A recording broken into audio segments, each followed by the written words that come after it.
l'école du Seigneur. Allons à la découverte des vérités bibliques. À l'école du Seigneur, instruisons-nous au pied du Maître. Nous vous laissons en compagnie du révérend Dieudonné Ngumbi. Nous continuons notre grand thème sur la pneumatologie et nous en sommes plus précisément aux dons spirituels. La fois passée, nous avons commencé la liste des autres dons. Selon Romains 12, 6 à 8, nous avons parlé de dons de diaconie, de dons d'enseigner, de dons d'exhorter, de dons de libéralité, le don de la présidence et le don de miséricorde. Aujourd'hui, avec votre serviteur au microphone Dieudonné Ngumbi, nous continuons avec d'autres dons. J'aimerais dire que la liste des dons spirituels n'est pas exhaustive dans la Bible. Il y a des dons qui sont mentionnés nommément dans la Bible, tandis que d'autres ne le sont pas, mais elles sont évidentes dans la vie communautaire, dans la vie de l'Église. Nous allons commencer par les dons de secourir. Nous trouvons cela dans 1 Corinthiens 12, verset 28.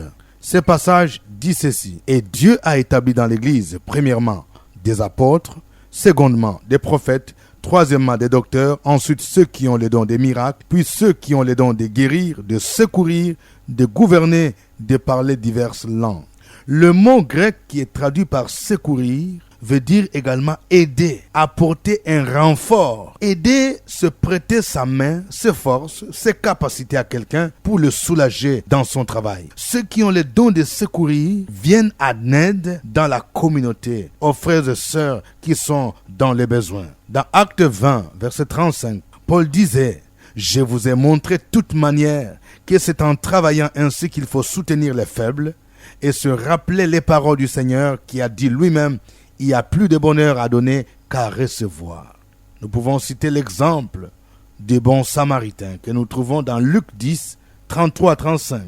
Il est vrai que nous avons déjà parlé de cet homme en parlant de dons de miséricorde. Mais il y avait également en lui les dons de secourir. Parce que le texte nous parle d'un homme tombé entre les mains des brigands qui les chargèrent de coups et les laissèrent à demi-mort. Un lévite et un sacrificateur passèrent outre, mais c'est un samaritain qui, ému de compassion, s'est approché de lui, a bandé ses plaies, l'a transporté pour aller le déposer dans une hôtellerie. Ça, c'est le don de secourir. Quand quelqu'un est dans les dangers, quand quelqu'un est dans les besoins. Nous pouvons citer également l'exemple de cette femme répondant au nom de Tabitha ou Dorcas. Nous trouvons son histoire dans Actes chapitre 9, à partir du verset 36. Jusqu'au verset 40, il est écrit: « Il y avait à Joppé parmi les disciples une femme nommée Tabitha, ce qui signifie Dorcas. Elle faisait beaucoup de bonnes œuvres d'aumône. Elle tomba malade en ce temps-là et mourut. Après l'avoir lavée, on la déposa dans une chambre haute. Comme Lyde est près de Joppé, les disciples ayant appris que Pierre s'y trouvait envoyèrent 2 hommes vers lui pour le prier de venir chez eux sans tarder. Pierre se leva et partit avec ces hommes. Lorsqu'il fut arrivé, on le conduisit dans la chambre haute. Toutes les veuves l'entourèrent en pleurant et lui montrèrent des tuniques et les vêtements que faisait Dorcas pendant qu'elle était avec elles. Pierre fit sortir tout le monde, se mit à genoux et pria. Puis se tournant vers le corps, il dit: « Tabitha, lève-toi. » Elle ouvrit les yeux. Ayant vu Pierre, elle s'assit. Elle avait les dons de secourir dans la mesure où ce qu'elle faisait aidait ceux qui étaient dans les besoins. La Bible nous dit qu'elle faisait beaucoup de bonnes œuvres et beaucoup d'aumônes. L'on suppose qu'elle était en train de coudre les habits qu'elle distribuait aux femmes veuves, aux orphelins. C'est à cause de cela que, quand elle est morte, toute la communauté qui avait bénéficié de ces œuvres, toute la communauté fit venir Pierre et ce dernier a prié pour la résurrection de Tabitha. Après les dons de secourir, parlons des dons de l'habileté manuelle. Cette expression n'est pas nommément dans la Bible, mais elle est évidente, surtout dans l'Ancien Testament, en parlant d'un certain Betsalel. Nous trouvons l'histoire dans Exode 31, du verset 2 au verset 6. Ce passage dit ceci: « Sache que j'ai choisi Betsalel, fils d'Uri, fils de Hur, de la tribu de Juda. Je l'ai rempli de l'Esprit de Dieu, de sagesse, d'intelligence et de savoir pour toutes sortes d'ouvrages. Je l'ai rendu capable de faire des inventions, de travailler l'or, l'argent et l'airain, de graver les pierres à enchâsser, de travailler les bois et d'exécuter toutes sortes d'ouvrages. Et voici, je lui ai donné pour aide Oholiab, fils d'Ahi Samak, de la tribu des Dan. J'ai mis de l'intelligence dans l'esprit de tous ceux qui sont habiles, pour qu'ils fassent tout ce que j'ai ordonné. Ce texte nous parle de Bethsalel. Dieu l'a rempli de son esprit, de sagesse et d'intelligence. Ça montre que ce qu'il avait était un don qui venait de Dieu. Il avait le don d'habileté manuelle. C'est lui qui a pu construire le tabernacle. Dieu l'a rendu capable de faire des inventions. C'est pourquoi ce don d'habileté manuelle peut être appelé aussi le don d'invention.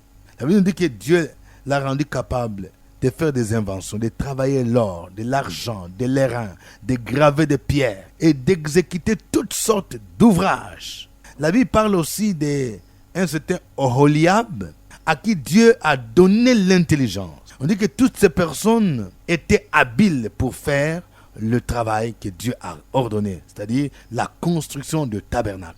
Aujourd'hui encore, nous avons dans nos églises des gens qui ont le don d'habileté manuelle. Nous pouvons citer l'exemple des charpentiers, l'exemple des maçons, l'exemple des décorateurs. Dans nos églises, nous avons des gens qui sont pétris de plusieurs dons, mais parfois nous ne savons pas comment les exploiter pour l'avancement du royaume. Après les dons d'habileté manuelle, parlons des dons musicaux. Quand nous parlons des dons musicaux, c'est qu'il y en a plusieurs. Parmi ces dons musicaux, il y a le don de chanter. Ceux qui ont ces dons, ils chantent juste, dans la gamme juste. Ils savent harmoniser leur voix avec d'autres personnes. Et l'Esprit de Dieu les utilise pour apporter la consolation, l'édification, la guérison. Un homme comme David avait ces dons. Il y a les dons d'accompagnement musical. Ceux qui ont ces dons savent jouer aux instruments de musique. Si nous lisons 1 Chronique chapitre 15, à partir du verset 19 jusqu'au verset 22, il est écrit: les chantres Éman, Asaph et Étan avaient des cymbales d'airain pour les faire retentir. Zacharie, Aziel, Shemiramoth, Jéhiel, Uni, Eliab, Maaseja et Benaj avaient des luttes sur Alamoth. Et Matitia, Eliphélé, Mikneja, Obed-Edom, Jéhiel et Azazia avaient des harpes à 8 cordes pour conduire les chants. Le verset 22 dit: Kenania, chef de musique parmi les Lévites, dirigeait la musique car il était habile. Donc nous voyons un certain nombre de personnes qui sont citées qui avaient le don d'accompagnement musical. Éman, Asaph, Étan, c'était des gens qui jouaient des cymbales, des luttes, la harpe. Mais nous avons aussi parmi les dons musicaux le don de direction de chœur. On peut savoir chanter, mais il n'est pas évident que l'on puisse conduire un chœur. 1 Chronique 15, verset 22, cite Kenania. Kenania qui était chef de musique parmi les Lévites, il dirigeait la musique car il était habile. Donc il avait le don de direction de chœur. Aujourd'hui, ceux qui ont ces dons, ils jouent le rôle de maître de chœur. Ils les font bien. Il y a ceux qui sont les conducteurs des louanges, les dirigeants des groupes de louanges, des groupes d'adoration, et qui ont reçu ces dons de la part du Saint-Esprit. Nous avons également comme dons musicaux le don des compositions de chœur. Un homme comme David avait ces dons. La plupart des psaumes que nous avons dans la Bible ont été composés par David. Les psaumes sont des cantiques que David composait dans diverses circonstances de sa vie. Quand nous lisons par exemple le psaume 23, verset 1, il est écrit: Cantique de David, l'Éternel est mon berger, je ne manquerai de rien. Psaume 52, verset 1, il est écrit: Au chef des chantres, cantique de David, à l'occasion du rapport que Dog l'Édomite vint faire à Saoul en lui disant: David s'est rendu dans la maison d'Achimelech. Psaume 53, verset 1, au chef des chantres sur la flûte, cantique de David. Le psaume 54, verset 1, dit: Au chef des chantres, avec instrument à cordes, cantique de David. Cet homme était tellement inspiré qu'il avait le don de composition de chœur. Aujourd'hui, nous avons encore des personnes à qui Dieu a donné ces dons. Ils écrivent des textes inspirés de Dieu, des textes qui exaltent la majesté de Dieu. Nous pouvons citer également Asaph, qui avait le don de composition musicale.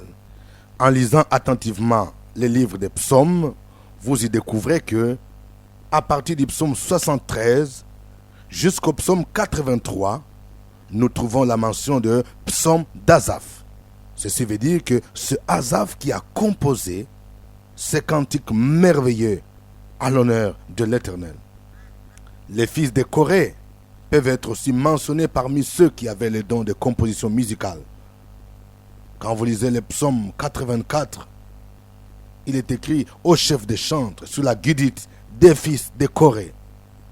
Le psaume 85, verset 1 dit aussi au chef des chantres des fils de Corée. Psaume. Le psaume 87, verset 1 dit des fils de Corée. Psaume, cantique.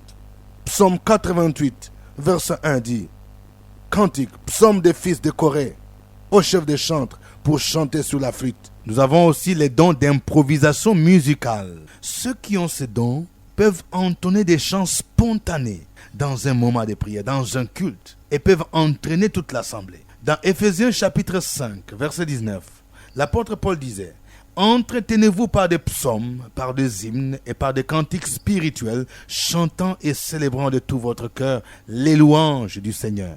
Et dans Colossiens 3, verset 16, il pouvait dire: que la parole de Christ habite parmi vous abondamment. Instruisez-vous et exhortez-vous les uns les autres en toute sagesse, par des psaumes, par des hymnes, par des cantiques spirituels, chantant à Dieu dans vos cœurs sous l'inspiration de la grâce. Ce passage montre que nous devrions diversifier notre manière d'adorer Dieu par des chants. Il existe des psaumes. Les psaumes de David peuvent être une source d'inspiration pour chanter ou pour composer d'autres chants. Nous pouvons aussi chanter des hymnes. L'hymne est un chant, surtout un poème qui exalte une divinité ou un héros. Et nous devons apprendre à chanter des hymnes qui proclament la majesté de notre Seigneur. Les cantiques spirituels font allusion à des cantiques spontanés que l'on peut chanter sous l'inspiration du Saint-Esprit. Et c'est surtout les gens qui ont les dons d'improvisation musicale qui chantent de tels cantiques. Remarquez que nous n'avons pas parlé de certains dons que l'on appelle communément le don ministère. Il s'agit des 5 ministères traditionnels que Dieu a suscités dans l'Église.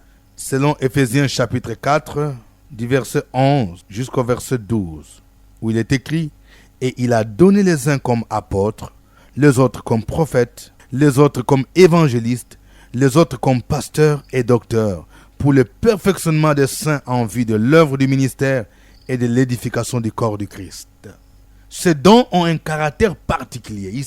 Il s'agit de 5 dons ministères, de personnes que Dieu a appelées d'une façon spécifique pour les servir au sein de l'Église. Un apôtre est différent d'un pasteur. Un pasteur est différent d'un évangéliste. Un évangéliste est différent d'un prophète. Il est différent d'un docteur. Pour des détails en ce qui concerne la différence entre ces 5 ministères, nous vous renvoyons à notre cours sur l'ecclésiologie ou la doctrine de l'Église. Avant de finir, j'aimerais rappeler les 3 types de dons que nous avons étudiés aujourd'hui. Nous avons étudié le don de secourir, qui était ce don qui consistait à aider ou prêter sa main, ses forces, ses capacités à quelqu'un pour le soulager dans son travail. Nous avons également étudié les dons d'habileté manuelle. C'est ce don qu'avait un certain Betsalel à qui Dieu a déversé son esprit de sagesse et d'invention pour construire et exécuter les travaux du tabernacle. Et nous avons vu les dons musicaux. Au nombre de ces dons, nous avons vu 5, les dons de chanter, les dons de la direction de cœur, le don d'accompagnement musical, le don de composition des mélodies et les dons d'improvisation musicale. Nous vous rappelons que vous pouvez avoir tous ces enseignements dans un support, cassette audio ou CD. Si vous en voulez, vous pouvez contacter la réception de la radio Fréquence Vie. Pour aujourd'hui, nous nous arrêtons là et vous souhaitons bonne suite des programmes sur la radio de la vie. C'était à l'école du Seigneur avec le révérend Dieudonné Ngombi. Une production de la radio Fréquence Vie, Abidjan, Côte d'Ivoire.